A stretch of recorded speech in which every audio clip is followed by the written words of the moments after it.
Bonjour à tous. Je m'appelle Dean Davis et voici Multiplier, le podcast qui apporte une parole d'encouragement aux planteurs d'églises de village.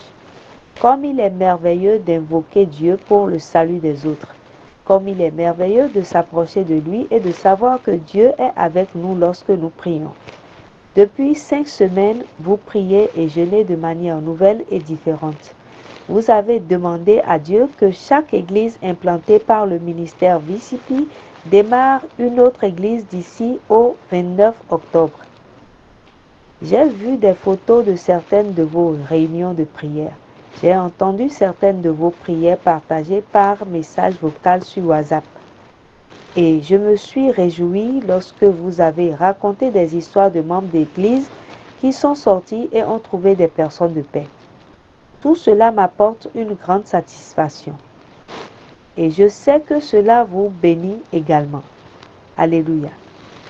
Mais que doit faire un nouveau planteur d'église lorsqu'il ou elle trouve une personne de paix et qu'il ou elle conduit cette personne réceptive à Christ? Bien sûr, le planteur d'église doit enseigner à l'homme ou à la femme de paix à partager son témoignage de 15 secondes avec les autres membres de la famille. Mais il y a autre chose. Chaque nouveau croyant doit apprendre à obéir aux 7 commandements de base du Christ. Le ministère terrestre de Jésus était rempli d'amour. Il a montré son amour miséricordieux à des hommes lépreux et à des enfants malades, à une femme prise en flagrant délit d'adultère et à un démoniaque venu d'un autre pays.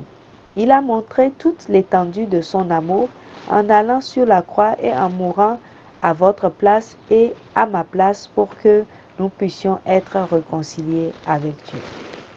Il a été crucifié, mort et enterré. Le 3e jour, il est ressuscité. Et juste après sa résurrection, il a donné à ses disciples un nouveau commandement. Jésus leur a dit, et nous a dit, d'enseigner aux nations à obéir à tout ce qu'il leur avait commandé. Pourquoi Jésus veut-il que chaque personne obéisse à ses enseignements? Parce qu'il nous aime.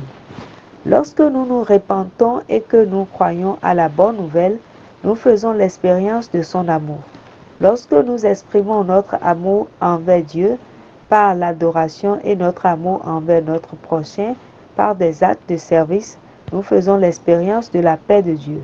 Lorsque nous nous nourrissons de la parole de Dieu et que nous nous approchons de lui dans la prière, nous faisons l'expérience d'une manière étonnante de la bonté de Dieu.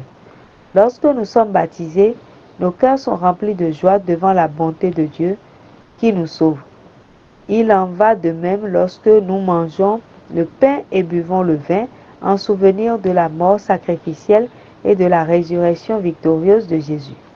Lorsque nous donnons, nous sommes bénis et ceux qui bénéficient de nos dons le sont aussi. Et lorsque nous faisons des disciples, nous aidons les autres à faire l'expérience de toute l'étendue de l'amour de Dieu. Vous voyez, les 7 commandements fondamentaux du Christ ne sont pas un fardeau. Mais lorsque nous y obéissons, nous faisons l'expérience de l'amour de Dieu de manière puissante. Alors, mon frère et ma sœur, enseignez immédiatement aux personnes de paix à obéir aux 7 commandements fondamentaux du Christ. Ne tardez pas. Lorsque tu enseigneras ces 7 commandements de base, tu répandras l'amour de Dieu à la personne de paix et à toute sa famille. Ce fut multiplié et je suis Dean Davis demandant avec qui partagerez-vous cette parole d'encouragement aujourd'hui? Ce message a été relayé en français par votre sœur Mauricia Adeoumi, assistante du superviseur VCP de l'Afrique de l'Ouest anglophone. Je vous remercie et que le Seigneur bénisse votre entendement.